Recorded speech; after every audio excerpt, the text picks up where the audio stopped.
What do you think of the Come On, Dude? It's quite strong.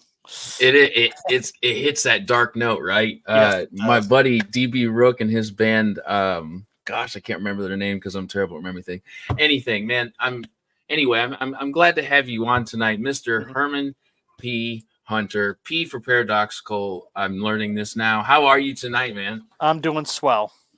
Today last night I was bemoaning how bad my launch is going, my book launch is going, because I launched my first book on the 21st. Mhm. And I wake up this morning to find out that the audiobook hit number one in number one new release in my genre.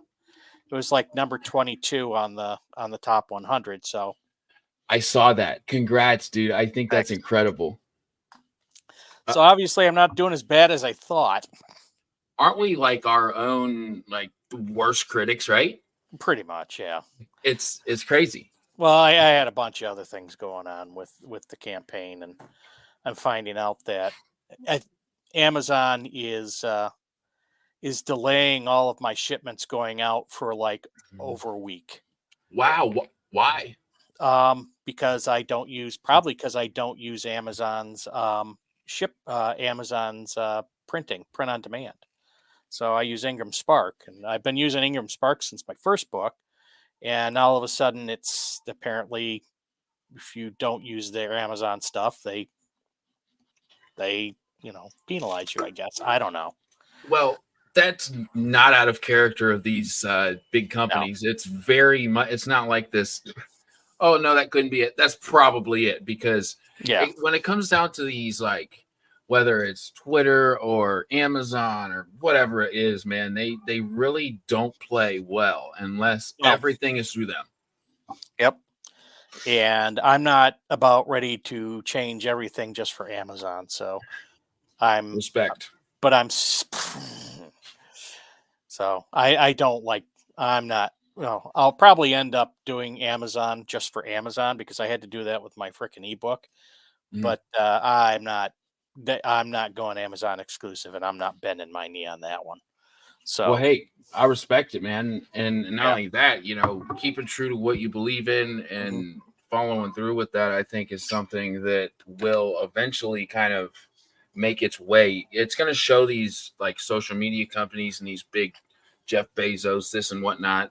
Hey, I can't, at least this is what I hope, that, let's move our rules a little bit. Let's change let's not be so conniving and kind of ruthless, if you will.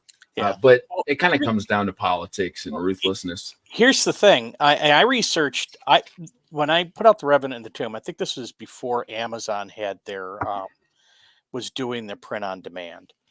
And so I researched my audiobook, my, who's going to distribute my audiobook, who is going to distribute the paperback, and who's going to distribute the DVD. And when I did the Revenant and the Tomb, which is my first book, I had no problems. It just all went up, and everything just fell together just fine, and there were no problems. And then with my second book, The Wizard Stone,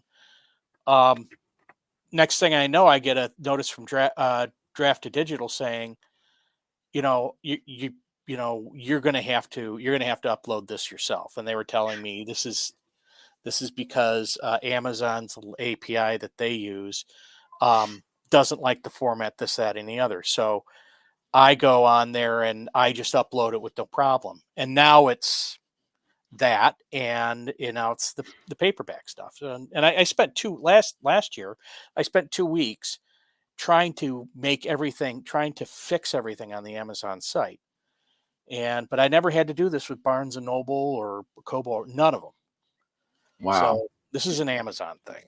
And and you've circled it down. You've narrowed it down. Oh yeah, I narrowed it down last year. So nobody else has had this problem. So the cover, dude, is. I hope you like the little spoof I did. Yeah, I love that.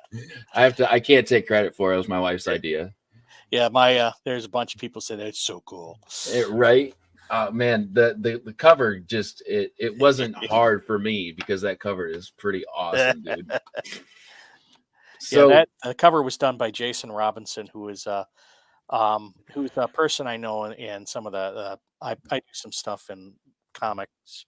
I mean, I don't do comics myself, but I'm kind of involved in comics because that's sort of where part of my readership is. And Jason is a guy I've known. Apparently he did a short stint with Spawn, and he's a professional artist. And see, he's the one who did um, he's the one who did the Revenant and the Cult cover, and I'll probably have him do the second one too. So Yeah. great guy. He's a really good guy and very talented. You should see this guy draw. He's very. His style is very cartoonish, but he's very exacting. So I've noticed too, and obviously there's many exceptions, but I've seen that if you're a good drawer, which I am not, that when they take that creativity of drawing to another level, say cover art, graphic art, it usually is on a whole other level. Oh yeah. And matter of fact, I'm in. I go on Mike S. Miller's Wednesday live streams periodically, and he's a former DC artist. I think he also did some stuff at Image, and so I go on there, and I've been hanging around. I wouldn't say hanging around with him, but I've been following him for a while, and apparently I was annoying enough that he wanted me to get me on his show to just shut me up. So hey, you know what? That there's nothing wrong with that. yeah. So, but he's a good guy too. Very much big into crypto. Okay, hey, and speaking of crypto, man, that's something I think that I've been in a little bit, but not to where I think I'm going to be. Hopefully, it's I think it's the future in a lot, and not completely the future, but in some ways. Yeah. I apologize every now and again. We'll hear the 8-month-old in the background. Both my kids are grown. I've been there. Been there, did that. Yes, sir. So kind of where we'll start, and I like to start this where is really the beginning. Where did your love for whether it was literature, comics, writing, reading, where did that all start for you? Were you younger? Or? No, actually, I never really had much of a love for writing or reading. Even when I was younger, I believe I was autistic. I think I had Asperger's. My oldest son is diagnosed with having Asperger's, and it comes with a certain amount of communications issues, and reading and social issues. And so I never really took up to reading, and very complicated stuff was hard for me.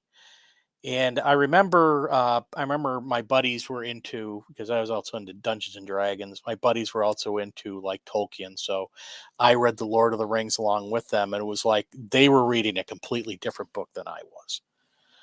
So, but the funny part is that my one of my buddies, and he was a gifted kid. He gave me, I think it was the Hitchhiker's Guide to the Universe, or it was a Galaxy, I think. And I consumed that book like it was, like it was made out of candy. I just absorbed it. It was something about that book just triggered something in me. And a lot of it, I think, it had to do with Douglas Adams' humor. And then I went on to read the entire trilogy. There's I think a restaurant at the end of the the universe, and there's another one. I forget I don't remember it either. I know the first one. Yeah. That's it. But all three, I just burned through all three books. And around the same time, because I grew up in the 70s, around the same time that Rankin Bass Hobbit came out. The cartoon with the Gandalf and all that. Oh yeah, the Rankin Bass adaptation of The Hobbit. And if there is one thing that I could credit as to what got me into fantasy, it's that. I mean, it was around that time Dungeons and Dragons was coming out. But the one thing that and to this day I still love that little animated movie. And there's just something about it that really sort of has kept and held my imagination. Maybe it's the whimsy of it, or the fantastical nature of it, and the art coupled with the sort of the archaic style of writing and the music. I just it held my attention, and I think that's where my love affair with fantasy started. And then Dungeons and Dragons came along, and I think in high school I got into screwing around with Dungeons and Dragons. I think I got all the AD&D manuals somewhere in this room.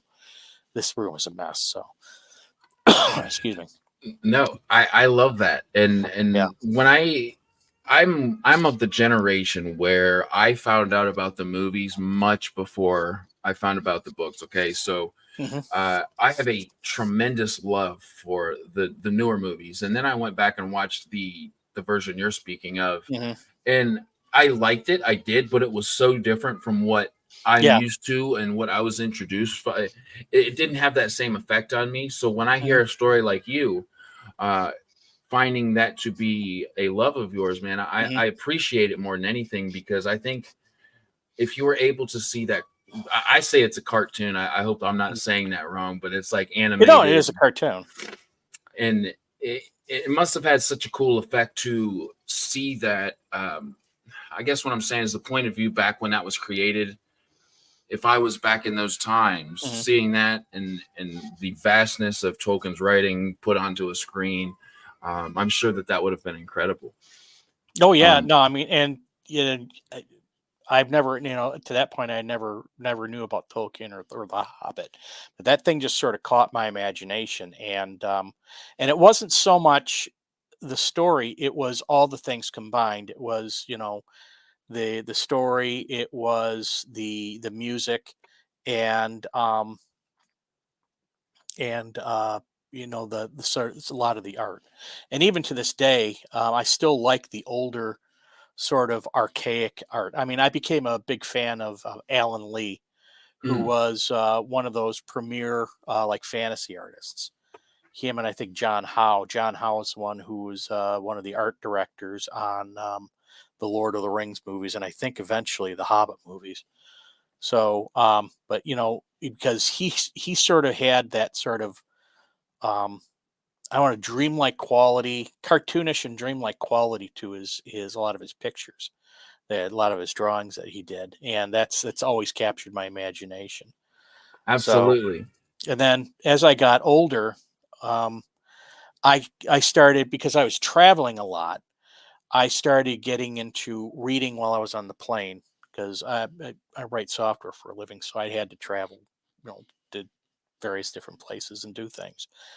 And so, and that's where I got into Robert E. Howard, H.P. Lovecraft, and H.G. Wells and some of those guys. And so the funny part is that's when I caught on to reading fantasy at that time.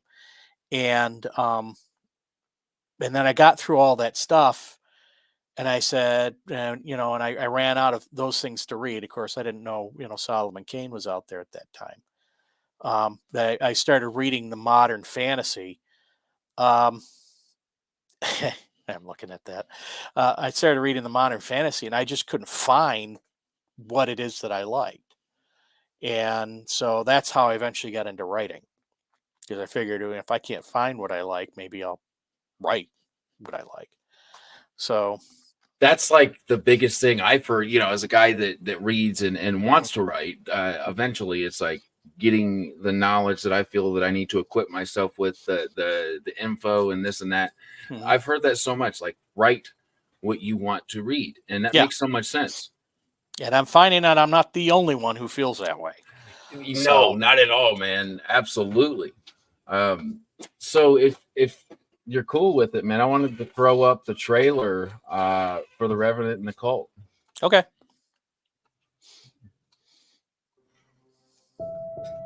I have seen glories whereupon you would cast yourself to the ground, tremble, and hide your face in fear. And I have gazed into the abyss from whence evil comes unto the world, witnessing sights that would drive men to madness. Sights that would haunt your dreams until the ending of your days. Thus I was made, and to such ends I go, to dispatch the will of the All-Father, he who has raised me and set me on my course. My life a mere consequence of the ends by which the All-Father seeks to lift man. from darkness into everlasting light and life.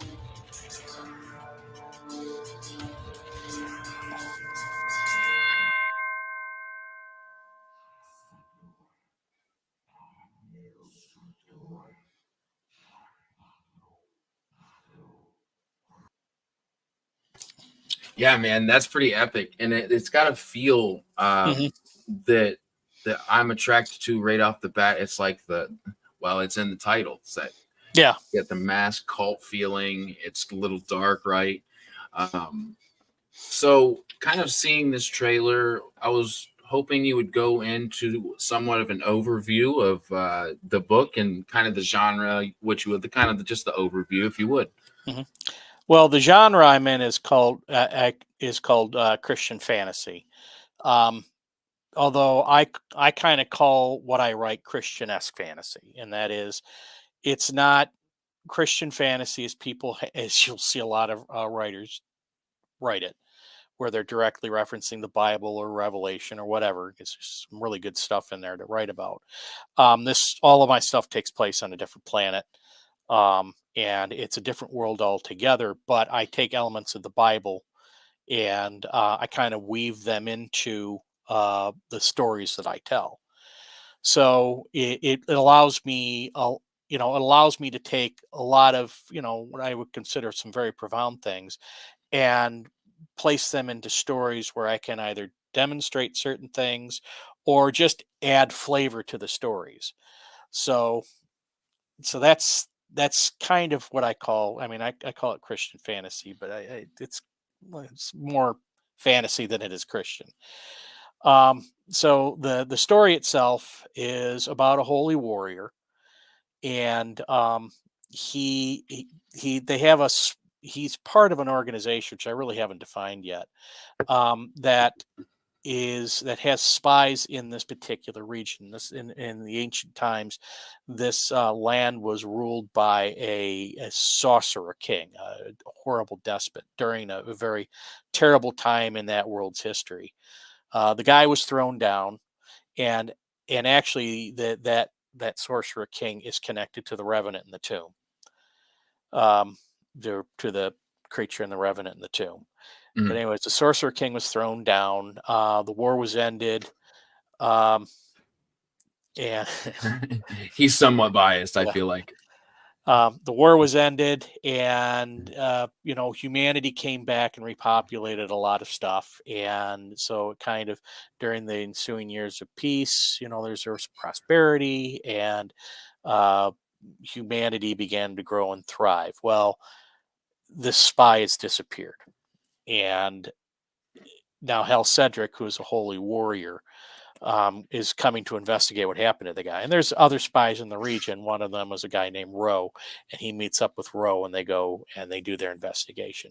This is actually a 2-book series, a duology, I think they call it. At least that's what I hope they call it, because that's the word I'm using. It sure is.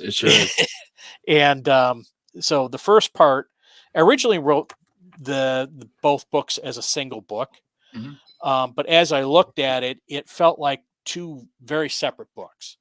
One was kind of a fantasy thriller, and then the other one was a sort of a dark adventure. And I felt kind of weird about having both of them in the same book, so I decided to split them apart. And so I'm releasing the first one this year, and then hopefully later on this year I can release the second one. But they're both, I wrote both at the same time. The second part's written. I gotta start editing it and getting it ready for release. So a couple things. I don't like always come forthright without these type of introductions Mhm. or inspirations with this type of information. But when I get the chance, I love to. Mhm. What I mean by that is Christian fantasy is something, even to the Christian-esque fantasy, using themes, Mhm. making a story from those themes, picking out what you see to be something very impactful for Mhm. you, or your storytelling, whatever it be. I think that's incredible, man. It's something that really excites me even more to dive into it. Look, I love a good grimdark book. I love a good epic fantasy book, but when it comes with things that I agree with on a personal level, I love Yeah. it too. You know what I mean? Yeah. And you know what? I got freaking Jews reading my books. I got atheists reading my books. Um, Yes. it's more entertainment than it is preaching, and so you can get if you're inclined towards these types of beliefs, you can get something out of it. If you're not, you're just going to get a good story and a fun story. I love that you reiterated that because look, there's not going to, so let's take the beginning word Christian out of it. Like without any of that Hmm. themage, if you will, I don't think that's a word, but fantasy books have religion in it. And um, like you said, I think that not being a preachy book, which I think is so Hmm. important to be accessible nowadays, but Hmm. also putting those parts that you feel that are important in it. I think Hmm. that's excellent, man. I think it's incredible. I'm so glad that you did that. And I'm an audiobook dude right now. I have 4 children. Hmm. So, and they're young, 5, 3, 1, and 8 months. So I don't get a Hmm. lot of like sit down and read the book type thing. Really excited. I'm gonna grab the audiobook after this, and I'm really Hmm. excited to dive into it, man. It sounds incredible. So And I got a really good audiobook narrator.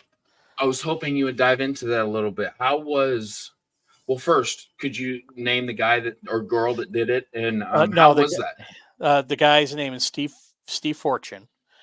He's a Brit. He's probably my age or older, and he's an actor. And Of course. he also knew, I think it's Ray Dotrice. I forget his name. I think that's his name.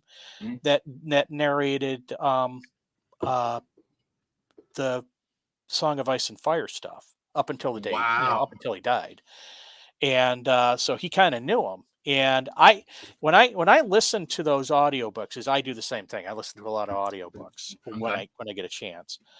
And when I got those books and Radar Truce, that was the guy I wanted to narrate my book because I love that. I love that sort of I love the English accent when it comes to fantasy. It makes it Um, official, doesn't it? yes, it does. It gives it a lot of yeah, it makes it official. It gives it a lot of credibility. It That's what I'm does. looking That for. British, that English accent, man. That's it. And and I liked the way he kind of went about it, and so I wanted that.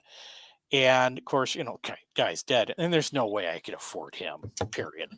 I mean, so I went looking around on. I do my audiobooks through Findaway, and at that time, Findaway had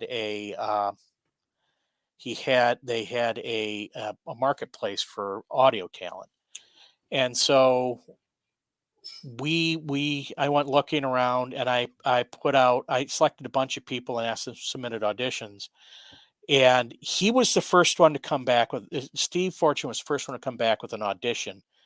And when I heard the audition, I I got goosebumps, and I'm like, this is the guy. This Yeah. is the guy I want. I knew exactly. This is exactly what I wanted. And so I listened to it, and then I waited for the other auditions to come in, and me and the wife were like, maybe we should just tell the other people that we already found a guy and just forget the auditions. And I'm like, no, no, no. You gotta get, you gotta make sure everybody gets in all their auditions. And only 2 other people responded, and they didn't have it. And so that's how I found Steve. And since then, I've used Steve because nobody, I mean, even the people who've given me 2 stars on my books, nobody um, complains about Steve's work, his ability to bring the book to life, his characterizations. They love him. And so I'm going to keep using them until I can't use them no more. There's a couple points you touched on, man. As a self, now I was wrong earlier today. I was interviewing a young lady, Tilda Coldholt, and she was picked up by a small publisher. Yeah. And I made the mistake of saying, "Hey, you're a self-published author." That wasn't true. You are a self-published. Okay. Yes. So just making sure I got that right, because sometimes that's not so easy to see unless it's a big publisher, or you know what I mean. So diving into the self-published part, I think talking about that narration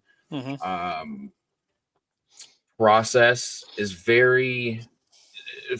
very expensive, and not a lot of people may know that off the rip, guys. An audiobook narration it's the most expensive part of. Yeah, well, I wouldn't say it's the most expensive part, but on its own, it's the most expensive part. Now, if you consider the fact that by the time you put out your audiobook, you've already paid for the art and the editing, which is also very expensive.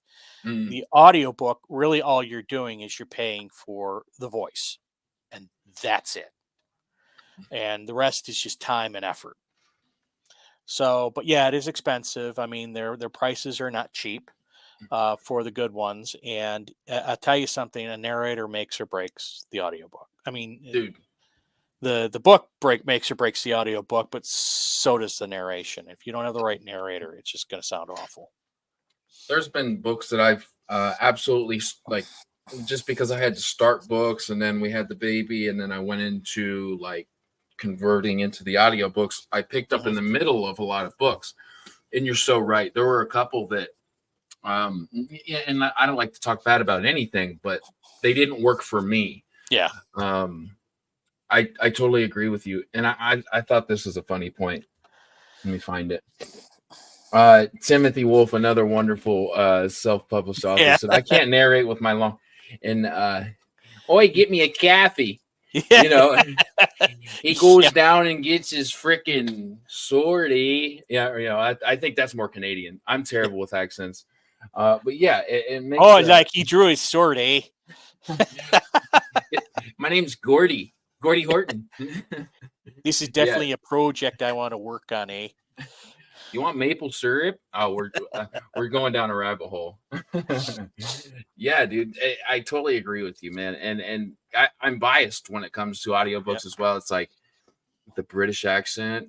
I hear it, and I'm like, this is where I'm gonna fall asleep to tonight, because it just makes it official. It does. And there's something else too. I had heard another author's audiobook, and this guy was he was a top talent audiobook narrator. And of course, the person who put out this book had the money to do it. And, you know, of course, only used the best people for all of his books. He had the money to do it. He's a self-published author. And I remember listening to portions of that audiobook, and it sounded so overprocessed and so it had absolutely no character. And I wanted something that had a little bit of character to it, a little bit of grit. Yeah. And that's the part that Steve just it's perfect. And that's the thing that Roy had. He had he had character in his voice, and he had this sort of grit to him.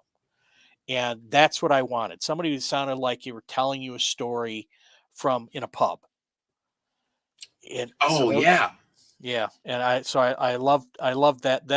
That was the thing that I think that's the thing that sold me the most. My Alexa went off, people. Sorry about that. She's got a mind of her own.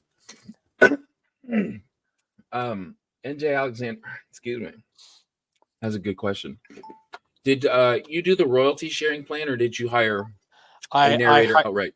I hired him outright, and I do have the money to do this. I mean, I do have the money to fund. I have a very good job, and I can afford to spend the money on basically what is, at this point, a vanity project. Although now that I'm a business, it's I'm going to be a little more serious about it. Sure. But Yeah, I can hire them outright, and I'd actually prefer to do that. Although, I mean, I don't have any problem. I personally wouldn't have any problem if he wanted to do a royalty sharing plan. I would do that. Because I value his talents. There it is. So, I mean, whatever it does, I'm going to tell you something right now. When I advertise for audiobooks, it is the response on those audiobook ads are roughly 80% male. And my market is primarily a male market. And so the audiobook fits in. I mean, last time I checked, because I've switched over how I track how many books I've sold. It was something like I was selling 40% ebooks, 40% audiobooks, and only 20% paperbacks. So what was it again? What were the numbers again? 40 for ebooks, 40 for audiobooks, and 20% for paperbacks. And so, I mean, if I don't have an audiobook, I lose 40% of my sales right there. And right now, at this point in my journey, in my writer's journey, I'm trying to get as many fans as I can. And without the audiobooks, I won't have those fans. So I think that's a good starting point. So let me ask, when you published your first book ever, did you have an audiobook with that one as well? Originally, I didn't. And then me and the wife went out one night because on the weekend we kind of go out for like, quote, date night. And I was half drunk and said, "Hey, let's do an audiobook." And she said, "Yeah, let's do that." So, that's how that all started. And once I heard the audiobook being read out, I was hooked. I don't want to not do an audiobook with every release. So I think having that how do I put this? Where you can publish a book and the audiobook at the same time. Yeah. I think that is a huge advantage. It is huge. And originally, a lot of publishers apparently do the audiobook afterwards. They'll do the ebook and the paperback. And I was kind of forced to sort of put them all out at once because it saves on the ads. Okay. I spend money on ads. I don't spend a lot of money on ads, but I spend money on ads. And so, being able to pay for all my formats at once, as opposed to doing one for paperback and ebook and another campaign for audiobook, saves me a little bit of money. That's everybody who's watched me in the past know, like, I'll grab what I call those pieces, those gold nuggets of information. Yeah. And that's what this channel is about. What you're talking about right now, those insider, I necessarily didn't think about that. I wanted to write, but I didn't know those sort of things. That's what I want to make different about my channel. And you just covered it, man. Cool. Yeah. Hey, so thank you. Tell Royce that. Tell Royce I'm useful next time you meet him. Absolutely. Royce, absolutely. Hey, you know the Royce that I'm talking about, right? I do know the Royce. Have a drink with Crazy, right? Drink with Crazy, yeah. Yeah, good guy. He and I give each other so much crap.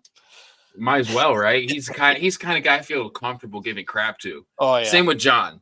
Yeah. Good guys. I love it. I love what they're about, and I really do enjoy John's channel. I like John's perspective on things. Look, the last conversation he had, having Steven Erickson on, having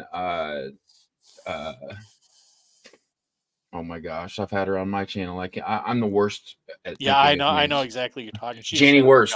That's it. Yeah, Janie Worst. And so many others too. Philip, AP, my other guy, he's a police officer, black guy. I can't remember his name, but I want to read his books so bad because from what PL Stewart. Yeah. So yeah, man, I love what John does. Absolutely. I like what he's about too. He's a good dude. I'll tell you what, I was hospitalized for like a good 2-3 months ish. And I got very frequent and regular texts from John. I want to say that about him. He was a guy that will check up on you. So yeah. Thank you, John. Well, if you're hospitalized, a guy who's a nurse is a good thing to have checking up. Yeah, exactly.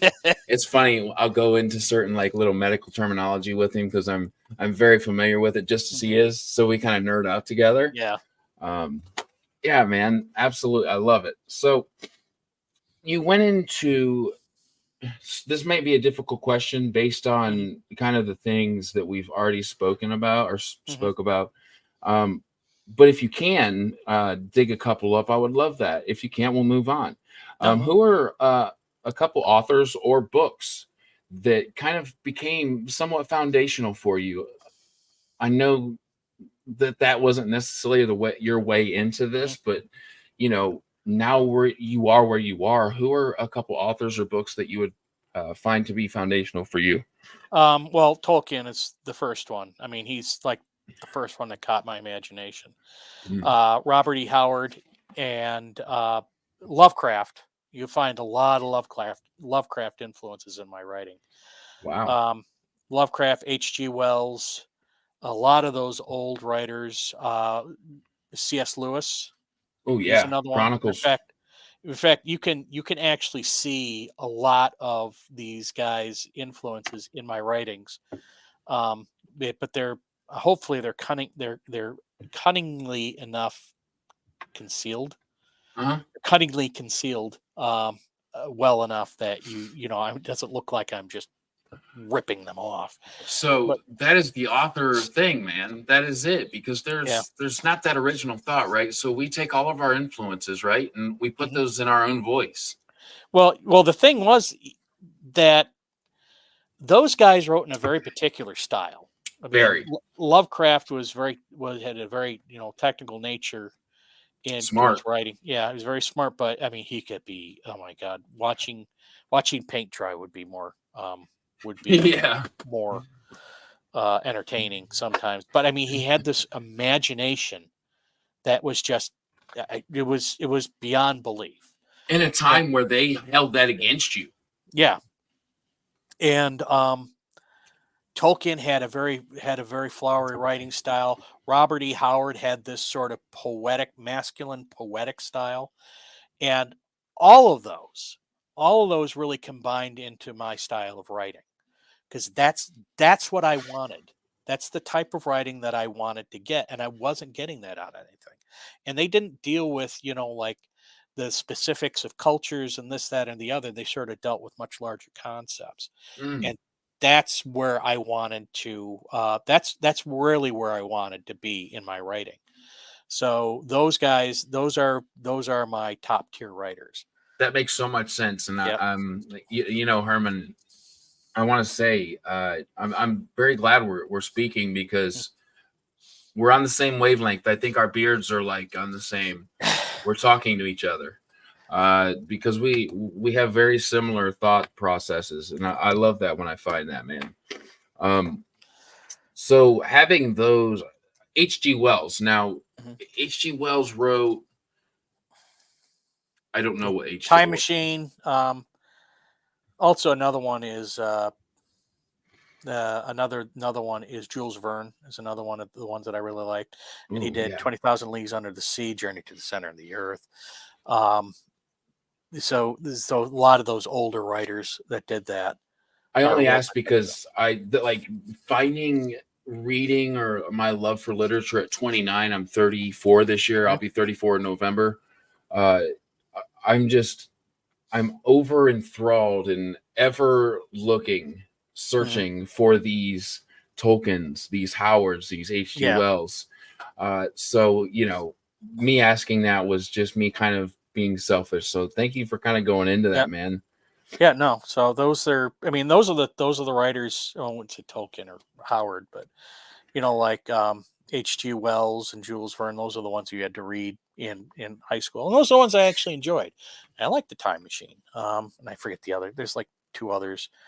War of the Worlds is another one Oh from yes, H.G. Wells. I was that's the one I was thinking was by Yeah, H.G. Wells, but I wasn't sure. yeah, no, War of the Worlds by H.G. Wells. Those are the ones I really enjoyed, and I like that sort of archaic language, and so I've been able to incorporate a lot of that into my writing. And I'll tell you something. Um, it has it's I wouldn't say it's gotten attention, but it has attracted a lot of people. A lot of people really like that. They want that in a fantasy story, and I'm more than happy to give it to them. Love it, man. So that kind of directly goes in, you saying you love it give that to them. Let's hear about how you give that to them. The writing process is what I'm looking for. Are you a pantser outliner? Do you have a daily I'm a limit? major pantser. And although I used to have what I would do is my first books were written in a cigar bar. I would go on the weekend. I would there's a cigar bar that I go to, and actually the first book is dedicated to that cigar bar. Awesome. I would go sit down at that cigar bar. I would get my cigar, my Spanish brandy, and I'd also get a caramel latte after I was done with the Spanish brandy, and I would sit there and I would pound out a chapter every weekend. That's since changed a little bit, but I mean, that's the first two books were written like that. And actually there's a couple other books that were written like that as well, that have yet to be published. So some stepping stones, well, they were stepping stones. The one of the books is a much longer story, which I'll tell you about in a minute here. But so that was my writing routine, and that's going to change here pretty soon because I'm probably going to starting next month. I'm going to get back into the writing gig because I had a lot of stuff going on this month. One, I had a release. And second, I set up a business, and I had a show going on. So I had a lot of stuff going on this month that I just couldn't get to writing. So for you guys that don't know, Herman lives in the greatest state in the United States, in my opinion. And we're not talking politics. We're not talking laws. We're talking the woods, the fine hunting, the deer size. We're talking the rivers, lakes, and other. Where are you at? Michigan. Amen, brother. Yeah. So the wilds of Michigan, the Mitten State, or the Magic Mitten. Yeah. Where you point on the mitten, right? A lot of people don't know that. There, it's like when I talk about Grayling, where my mom and dad are from, it's like they're right there, and people right are about like, hey, they're right there. Yeah, way up there, where they don't cancel school. I live in Ohio. It's funny, right? Because I've been a Michigan fan since I couldn't speak, and I have went through the losses to Ohio State. I literally got spit on in Ann Arbor at an Ohio State, Michigan dude by an Ohio State fan. I've been through it, and to come out and in 2023 win the national championship, the big house. Yes, absolutely. So I had to go on a spiel there and let everybody know how Michigan's superior to wherever you guys are at, and where I'm at. Well, most of my family went to state, so I can't. Oh, okay. So you were a Spartan. That's okay. You know what? Care. I had to go to vocational school. So, for those who don't know, the Michigan State and the Michigan Ohio State are pretty much an equal rivalry. Yeah, but they all hate each other. Yeah, Lansing and Ann Arbor, man. When I was in a few years back, one of my customers in the company I was in, the founder of the company went to, I think, Michigan. The president of the company went to state, and the president's daughter, who was like very high up in executive, she went to, I think, Ohio State. And Thanksgivings and football season. Quite the pyramid. Yeah, so it got pretty contentious around football time. I have to say, though, no matter how deep the Michigan and State rivalry has ever went, I've never seen fans like Ohio State fans. They're dirty guys. Look, and when I mean dirty, I mean dirty. Like I said, I got spit on in Ann Arbor, dude. In Ann Arbor, I got spit on. Now they did beat us, but this is before the final score. Keep the games fun, guys. It's all in fun, but Michigan's better than your team. No, I love it. So yeah, man, Panther, you're smarter than me. First of all, I tried to take the serious route in writing, and it's like, you know what? I'm gonna start this thing and try for the very first time to be a Panther. Zero cohesive, nothing. Like, from page 1 to page 2, nothing was cohesive. So what I've tried to evolve into is give myself those plot points, but give myself that creative freedom between those to kind of pants, if you will. Well, that's kind of what I do. Is when I write a book, I start out with a concept. I have a beginning. I know where I want to end, and then I make up some milestones along the way, and then I will just fill in the details after that. So I call myself a pantser with plotting tendencies, I guess is the Yeah. word for it. There are some people who can sit there and plot out an entire book and then just write it. And I'm very envious of that. I just can't do it because I mean, even since elementary school, when they kept telling you, you've got to outline everything, I could never freaking do that. And that drove me nuts. And that's probably one of the reasons why I didn't do so well in school. Probably So shackled you, right? Gave you some shackles. yeah.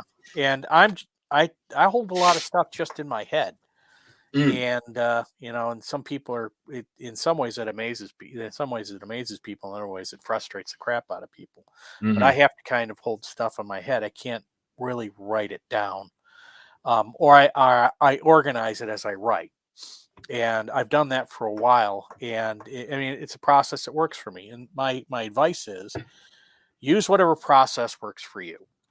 Um, I like I like the I like coming up with things. Sometimes I'll write something and it will take me off in a complete different direction, and I don't know where it comes from, but I just write it, and it's like, oh, that's something that's cool. I can use that here. I can use that later. Little things like that. So I like that. I like that sort of that creativity and the openness to that, so I can take stuff in different directions. Whereas if I did that with something that was plotted, I would have to go back and change and change. Everything, right? No, I wouldn't say everything, but I'd have to go change the layout of the story because it's already written down. Right. In some instances, whatever I write, sometimes it changes. Like on the Wizard Stone, the ending that I had for the Wizard Stone was completely different than how I originally imagined it, and I actually rewrote that ending like 3 times. Okay. So, Being a software, you write software. yep. That has to play a little bit into the way you write, right? You're a Mhm. kind of like a process kind of guy. To an extent, I mean, it used to be. I mean, when you do something for so long, it stops Mm, becoming procedural and becomes almost instinct. mm. So kind of know what you need to do, and you go out and you just do it. And the nice thing is that I can conceive stuff in my head and literally approach a project from 3 different directions, and literally work on 3 things at the same time and come together in the middle. And I do that. I used to do that a lot. I kind of tend to work alone, which a lot of software people do. But No, but no, I no. can, I would have done the same thing. yeah, and so that's but like I said, that's something I've 30 some years of doing it. So I can do those types of things. And the funny part is that writing a book isn't that much different than writing software. It's you butt and chair churning out words. Solutions. Yeah, solutions going from point A to point B, and have a beginning and an end, and at the end, and when it's all done, everything should just work.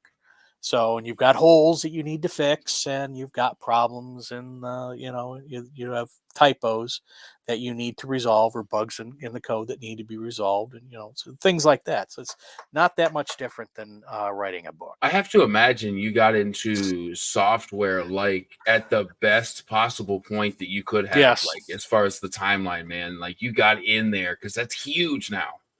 it was funny. I got in when the IBM PC was using DOS 1.0. Yeah, dude. and it was the IBM. It was the IBM PC, and then it became the XT when other people started making it. And I'll never forget I had a great uncle, and he was a doctor, and he was like a general practitioner, and he was beloved by his patients, just absolutely beloved. He was probably the nicest guy you would have ever met. He was wealthy after all those years, and he did a lot of investing. And they never had any kids, and so we were kind of like, me and my siblings, we were kind of like his grandkids. Mm-hmm. And I'll never forget that. I remember one time, because I was trying to help him figure something out with how he wanted to, he was going blind. He wanted to figure something out on how to do business while he was going blind. And as I was leaving, he said, I envy you. And he goes, you are at the threshold of a brand new world. Ooh. And it's an exciting thing. Computers are going to be in the middle of everything. And you're right at the ground floor of it. And at that time, I didn't think much about it, but it shocked me that he said that, because nobody in my family really knows what I do for a living. They give the response, yeah, he's in computers, and then they move on. My brother's a doctor. They know, everybody knows what a doctor does. My sister is, I actually don't know. Well, my sister's got an economics degree, and she does, auditing and stuff like that. Everybody kind of knows what they do, and they have sort of have an understandable and traditional job. But with that generation, very few people understood what I did. And I don't think to this day, people understand some of the things that I've worked on. I mean, some of the stuff I can't talk about. Okay. And but at that time, it sort of put me off that he would understand it, being in a much older generation that never had any of this stuff. But he saw the potential. He saw what all of this computer stuff was going to amount to. I mean, here we are. Yeah. I mean, all this stuff that we're working with. Yeah. All the stuff that we're working with was written by guys like me. It wasn't written by me, but guys like me, hundreds of us, and they connected the world. And so, I always thought it was very profound that he saw it. And now that I'm looking back, it's I feel pretty proud, dude. Proud. Well, I'm proud, but lucky, that I was in that. I was in something that was kind of historic. It absolutely is. So I have a buddy, and you may know him. All the while playing video games. Yes, awesome. That's even better, dude. Yes. My guy, he is a glass engineer. He why can't I remember his name? That's my guy.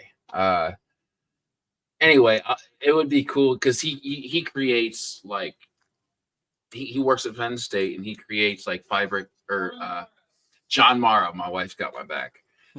He's a huge reviewer at Grimdark Magazine and Before We Go blog. And I just find this connection. He talks about fiber optics. Yeah. Which is the reason you can do what you can do. Yeah. I don't know why I'm necessarily bringing that up, but man, it's so cool to hear your career, his career, and how everything has kind of come into fruition, especially hearing it. The older generation say, hey, I'm noticing something. And for that to be a profound statement that you remember that exact moment, that's incredible. Yep. I love to hear that sort of thing. Your brother Herman here, he says, how do you balance sitting? Because, well, I'll put his second thing up here.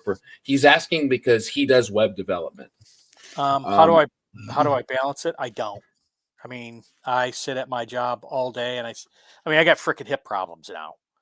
So, and I got carpal tunnel with freaking teeth and fangs and hair on it. So, but it's a sacrifice that I made for what I did, and I don't lament it. It's just, that's what I had to do. I mean, it's not a secret. I have hip problems, and I'm eventually going to go have to have a hip replacement. Mm. How do I balance it? I don't. Writing fantasy is my escape. I know a lot of guys who are very, like physics degrees and or into electronics or, jet propulsion. They all talk about science fiction. They love it and they live it. I'm one of those types of guys. And apparently there's a lot of software developers that also write fantasy too, Okay. that when they're done with writing software, they want to go do something other than live in technology all day. And that's kind of my feeling too. I want to be in something that has a little bit more legacy than something I write now will be written 5 years from now.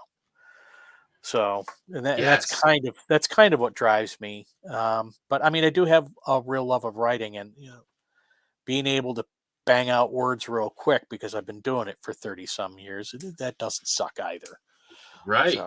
So that's a realistic human answer. Ones that I don't think we get enough of. It's like, oh yeah, I separate it by this. I'm very, I think what you just gave is a very, very human answer.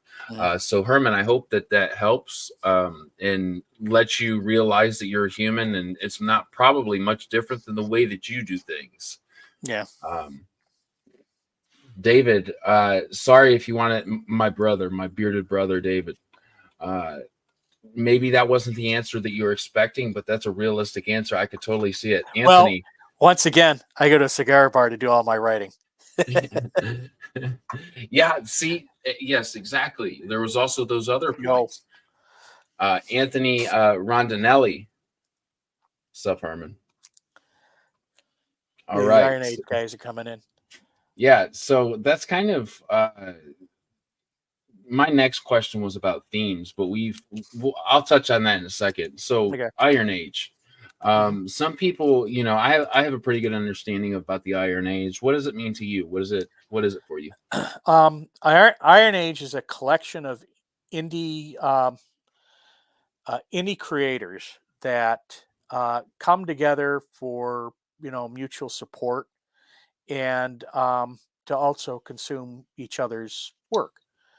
And it's the name comes from Razor Fist, where he said that we need an Iron Age of a new Iron Age of entertainment, and he's right.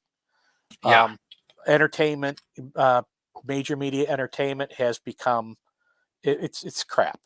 Stagnant. It's more than stagnant. It's garbage. Yeah. It's more message than it is entertainment. Narrative. It's been moving that way for a while. It is being shoved down our throats, and it's pushing people away. And so the Iron Age, I feel, is kind of like this group of what I would call what's the word I always use? Counterculture types. We're actually the counterculture. Yeah. Where we're writing stuff the way we want it done, and we don't particularly care about what the major entertainment complex wants, and promoting each other. And I'll tell you something, within the Iron Age group, I have found more support and less drama than I have in other areas. And it's nice because, if I go and I need help on something, I got musicians, I got artists, and I got other writers and comic book people all there within a group. And then there are people who, are primarily consumers of that entertainment. So it encompasses, I think, like the full cycle of, both creator and consumer. What I particularly like, and what I didn't necessarily understand at first. Again, I'm very new comparatively to the consumption of literature, comics, etc. The support for one another, the lack of, oh, you don't believe what I believe? I don't like you. The narrative that is being shoved down our throat through the media we watch on TV, on Netflix, all of that people are starting to now see through. Yeah. That's it. I love that. And it is destined to be bigger than any individual within that group. It's destined to be bigger than all of You get what I'm saying? It's a Mhm. cause much bigger than the individual. Well, like I said, I think we're the new counterculture. Yes. You know, how things got to where they are today was back in the 60s with the counterculture of that time being, oh, what's the word I'm looking for? But it was, it's sort of under the table and it was subversive. That's the word I was looking for. Subversive. Great. That's a great word, dude. Wow. And what we have is people going back to the way things used to be, looking back deeper, like guys like me looking back deeper into the romantic era of writers like Tolkien and Howard and all that, and bringing that stuff back, but in a new way.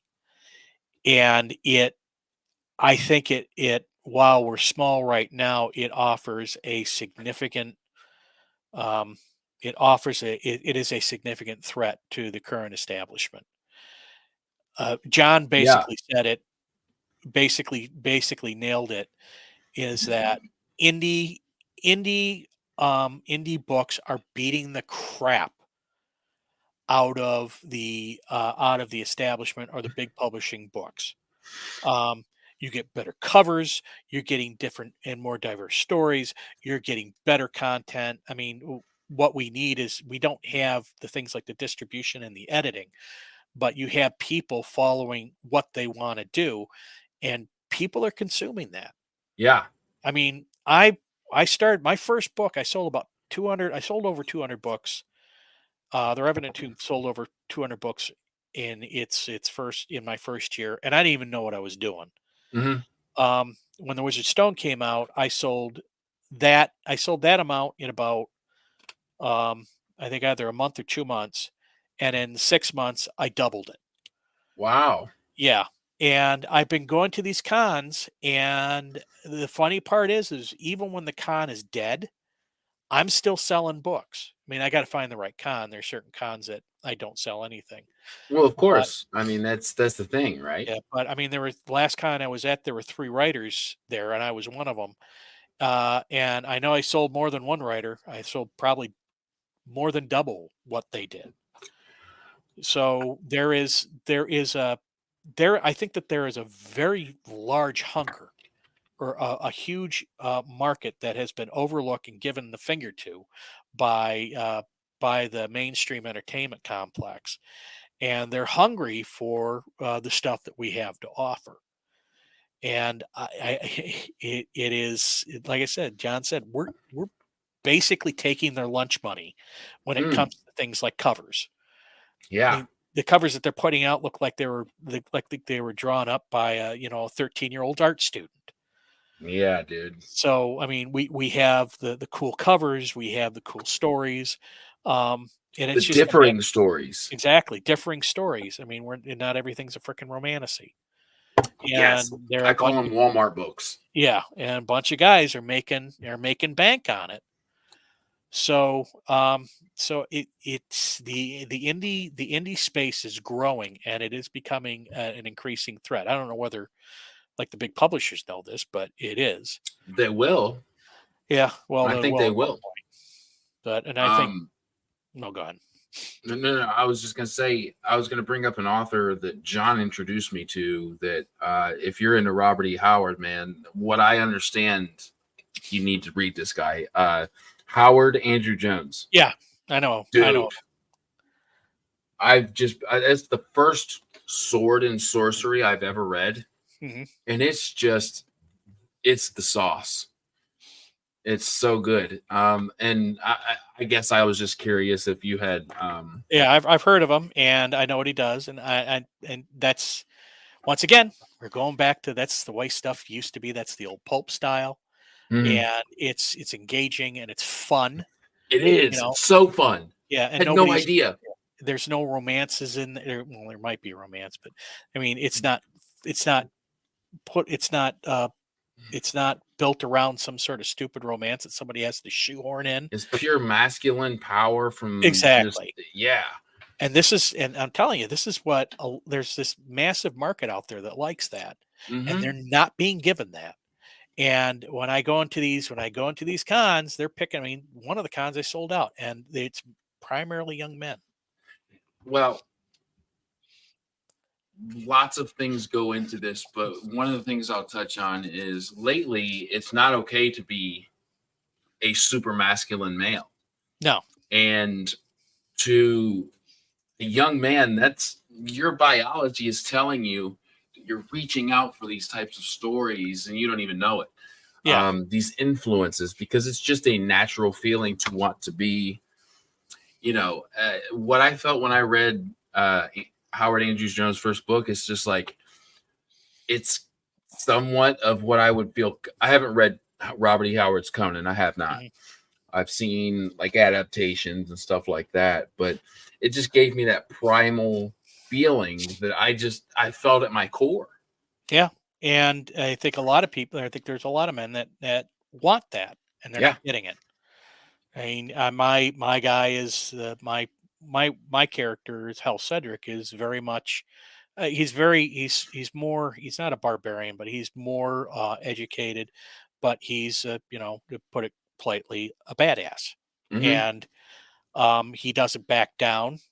He doesn't he knows what he has to do, and he'll go do it regardless of the consequences. That's You what know what men else is that's what super men alpha do. male? Yeah. You know what else is super alpha male? And this is the opposite. I like what Ithra said here. Mhm. You wouldn't know that from alpha male romanticy. So what I agree with this statement is in every man, he wants to protect his woman. Yeah. He wants to have that that property, his home in modern days, that Yeah. tribe that he is in charge of. He takes care of it, and part of that is being a romantic to your wife, or you having Mhm. children and having love. That is part of being masculine. Yeah. Or it's the other thing too is also finding your way in the world. Sure. A lot of these, a lot of young men are searching, and they need role models, and they need to find a way through. And it's not just the masculine part of it, but there's also an intellectual component to it too. That I mean, Conan, if you dissect Conan had two basic components. Number one, he was strong, and there was a primal animalistic component to it. But the other part of it is that he was very cunning and very intelligent. Mm. And in some ways, when you look deep enough, there's a philosophical component to it as well. Ooh, I for mean, the sure. guy ends up becoming a king, and he founds a kingdom by his own hand. So it goes back to the old generals of old, Hannibal and all that. They were not just badass butt kickers. They were also thinkers. Caesar, thinker, strategist. Um, Ruthless a little yeah, bit. ruthless, but also a patron of the arts, things like that. So it's more than just the primal part of it; it's the intellectual part of it as well that I think Yes. also needs to be looked at. And where they're not just objects of affection, or they're just running around being whatever Multi faceted. yeah, it is. It's multifaceted. Men and women are built with these things that I think young people and everybody really, we love to read those deep stories into the way people think, whether you're man, woman. It just it translates. So I Yeah. guess that's a big point for me. Fly Fox Pro. I wanted to make sure to get to this. Could you please ask my Mr. Hunter about print programming for Windows? I have an urgent print programming question. Yeah, that was actually my first book back in the late '90s. So Okay.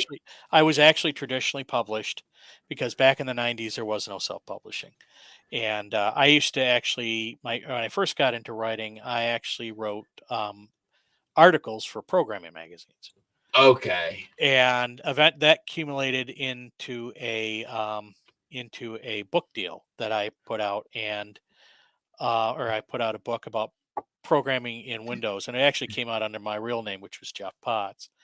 And that's where I discovered that if I'm going to do any more writing, I better get a pen name, because there were like two or three other Jeff Pottses or variations of J Potts, I feel like I've seen that name in multiple places. Yeah, and it's in print, and it's like, well, crap. So Yeah. I also really didn't want to. After writing one, I didn't want to have to chase technology in order to write. If I was going to write, it was going to be something strictly for my imagination. So I have a feeling you know Fly Fox Pro. Yes, I do. Okay. Dan, This was a question I had no clue. I was going to throw it up and I was like, I'm lost. Fly Fox Pro he was a beta reader on the Wizard Stone, and we've known each other from the sort of the comic circle, and That's incredible. he's also an artist as well. So Man, Fly Fox Pro, man, I appreciate you for being here and throwing up a cool question like that. One that is like, I'm going to throw it up, but I have no clue where this is going to go. Those are the funnest. Like, it's taking a chance, but I'm all about that. Yeah, he's in that circle of artists that I tend to draw from. One of them, another one is Gary Shipman, who does Titan Mouse of Might. And if you ever get a chance to, because he's got a Whatnot, he's on Whatnot. He also has a YouTube channel as well. Gary Shipman. Yeah, Gary Shipman, and guy is a fantastic artist. He drew the map for my book, The Revenant and The Cult. And actually, whenever I put out a book, I put out a bookmark. And the bookmark has not only the QR code for my book on it on Amazon, but it also has a QR code for the artist. So not only am I promoting myself, I'm also promoting the artist. And he's the one who drew this bookmark for The Revenant and the Tomb. Excellent, because look, there's multiple parts I love about that. Mm-hmm. You're giving love to a lot of people, and that is so important. Considerate people will rule the world. Mm-hmm.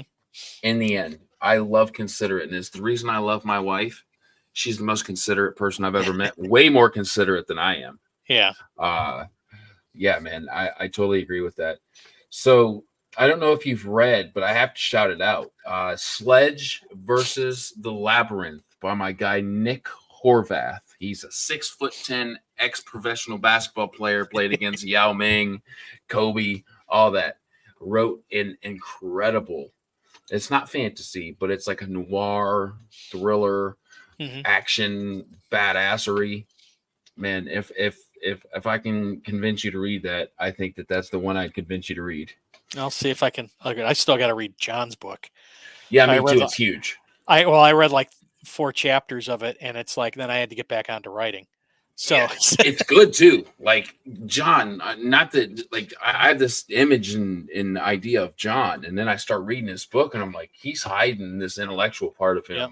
Well, he got reviewed by Blaine Pardoe, who's a big BattleTech guy. And, wow, I didn't know that. Yeah, he's a mech writer. Yeah, he's very, very famous, and his book got reviewed and got great ratings.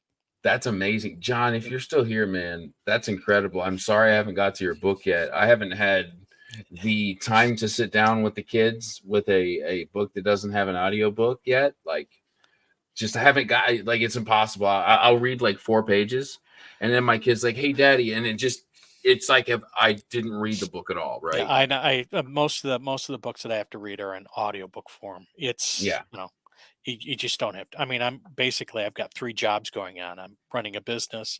I have my main job, which is software, and that takes the vast majority of my time and attention, and then writer.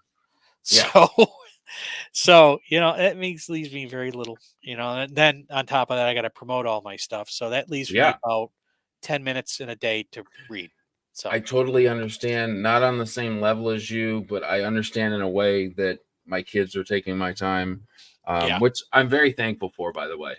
Very thankful for that time that is being taken away by my lovely children. That get on my nerve, but they're gone today, and I yearn for them. It's like the wife and I are like, maybe we'll get a night this weekend. We paid the babysitter to keep them overnight tonight. And then the whole night we're just talking about the kids. Mm-hmm. That's a feeling that is so incredible. We used to do that too. So I wonder how they're doing. Yes. Like, are they okay? Are they fed? Are they happy? Is anybody poking at them? Is anybody making fun of them? Because I'm going to come over and kick their ass. Yes, man. Stuff like that. it gives you a chance to be grateful for the things that you don't necessarily always see right in front of your face when the chaos is going on. Yeah. But me and my wife had a date night tonight, and we got to kind of experience that. We experience it once a month. It's like get rid of the kids, and then we're like, I wish they were here. Uh-huh. But yeah, man.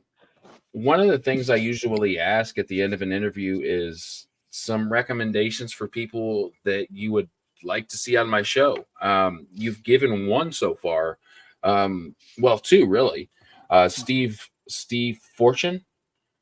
Well, yeah, I mean, you can have Steve Fortune on. He's in Um, England, so it's going to be an interesting interview. well, yeah, I'll tell you what. I've interviewed the UK. Let's see, Australia. You've interviewed everybody I at this love it. point. It would be almost. I mean, I was going to mention R.H. Snow, but Mhm. you've already interviewed her. Yep. There's She'll another be back guy, on. James Esparza. Have Ooh. you? Yeah, he's an up and coming writer. He's got a Substack. His writing has really grown. Gary Shipman. Well, yeah, you can have Gary Shipman on. He's not a writer per se, but he's an artist. That's okay. I like to have like illustrators, editors, all that sort of stuff. Gary Shipman would be great to have on. He's a very I don't know if he'll come on. He's sort of a shy guy, but immensely talented. Immensely talented. I have the gift of gab, Herman. Jeff. And I've convinced lots of people to come on, and they're like, he can be extremely witty if he needs to. I love that. And let's see who else. Like I said, James Esparza, the Lord Otter. Did you have the Lord Otter on yet? The Lord Otter? Yeah. No. Yeah, he's in with the A Drink with Crazy group. I've seen his name, but when I'm watching A Drink with Crazy, there's lots of fans, and then there's the writers and stuff that I've yet to in this. That's why I started this interview with. It's like there is a literal sea of authors out there. Yeah, there's another one out there we call Wrangler. I can't remember his name off the top of my head, but we always call him Wrangler. With a W and an R. Yeah, with a W, Wrangler. Okay. Wrangler. Okay. I'll figure it out. Yeah, he has a set of books. One of them was Bag. I'm having a brain fart as the exact titles on them. One of them was Bad Kitty. Mm-hmm. So I mean, those are McCoppin. Brian McCoppin. Oh, Brian McCoppin? Yeah. Has he been on yet? So no, but I see Brian always in my chat, and I know he's an author, but I have to make sure because I haven't. Again, Brian, I hope when you see this, it's not like you think that I haven't checked into you. But there's a sea of authors that I get every day in my messages. Yeah. So these recommendations I take very seriously. Brian, you've been a supporter of the channel. I can't wait to have you on, Brian McCoppin. And there's Ultimate Kahuna. He's another. He's not I do know him. Well, he is starting to write. He is starting to write it from what I hear. He's funny. He is. He and I get along real well. Of course, is Richard from Iron Age magazine. Now he's the guy with the black hair, right? Like the curly black hair, maybe. No, you talking Kahuna? No. Yeah, maybe I'm thinking of the wrong guy. No, Richard. I can't remember his last name, but Richard, the bearded one from Iron Age Knights. Okay. The one who's in charge. The one who's producing Anvil. Anvil. Oh yes, dude. That reminds me of so many people who have recently. When you start a channel of reviewing books. I have to apologize, but it's not my fault. I have to say I have to say that because my intention is so pure when it comes to this. But when I have 15 people a day saying, "Hey, I'd love to be on your show," or "Hey, I'd love for you to review my books," even like think about that, guys. Review 5 books a month. That's a guy with 4 kids, that's just impossible. And I would love to eventually. I don't know how you find as much time as you do to do all this stuff. I mean, I have to do maybe to do one video for 15-minute video for every 2 weeks. The wifey, she's watching the kids right now. Oh, okay. Yeah, that's it. You gotta have a support system. And normally it's for the 4 kids. Tonight it's just the one, and you even heard the one for a little bit. The So amount of people you've interviewed, you're a freaking machine.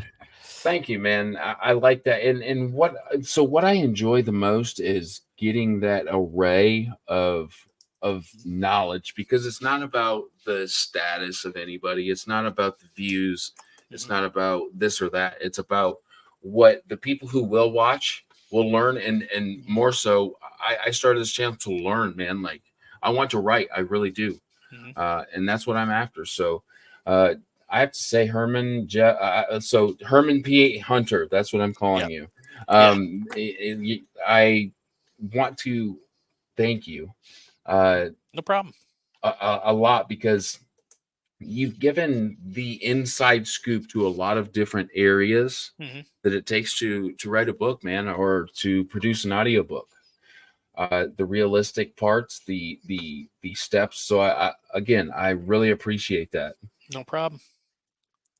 Matt says, I know you're paying. I literally have 28, but yeah, dude, I can't imagine a dude with like 25,000 subs now, bro. Something like that. Crazy. I don't even have 1,500 yet. So I can't imagine you, bro. Your PO box is at the mailbox, and they're like, this guy needs he needs to pay for like five boxes. So I can't imagine, man. But I do want to say, while Matt's here, like, Matt, your support and hanging out and chatting on my chat, dude, it's like, it's up there for how much I respect and love your support. Huge channel, and absolutely love it, bro. You're one of the reasons I'm here, man. So love it. There's one other name I want to kind of throw out there. You already know John, so I won't bother to say, bring John on. In fact, John's been on. So Jason McEwiston. Jason McEwiston. Yeah. I was on Royce's a Drink with Crazies comic Wednesdays, and I think it was me that picked this anthology book. And I've known Jason for, I've known his name around, but I never got to read his writing. And so we read the first page of the first story in this anthology, and it was McEwiston's story. That guy knows how to write. He knows how to write. I was listening to this, and everybody on that panel, their jaws just dropped. This guy knows what he's doing. Wow. That's awesome. So that's somebody you'd want to have on too. What's cool too, I want to say just real quick, is like, when I get to tell an author, hey, I had Herman on last night. He told me these incredible words, these awesome statements, this incredible thing about you. You should come on. And they're like, oh, really? Like, who said that about me? So I love well, no, not in that way, but like no, they probably would do that with me. Like, who thinks so highly of me because I didn't know anybody saw me. So that's very special too, man. And that's not coming from me. That's just me relaying a message. So again, Herman P. Hunter, thank you so much, man, for being on. Well, it's not even a real name, so you can pretty much call me whatever you want. So. Well, it is real.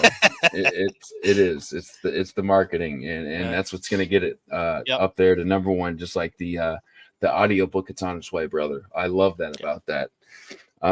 So again, thank you for y'all that was in the chat live, because man, it's just so fun seeing all the questions and knowing that people are out there engaging with my little channel. So it's so much fun. Thank you to the people who watch this on replay. Tomorrow I will be live with Django Wexler. He writes for Orbit, and he just had a hilarious book drop the other day. It's called How to Become the Dark Lord and Die Trying. I've never laughed. And don't pick it up if you don't like the F word. It's so funny, guys. So I will be talking to him about it. And I hope to see you all there. Again, thank you, Herman. We will absolutely have to have a future conversation. We'll see y'all next time.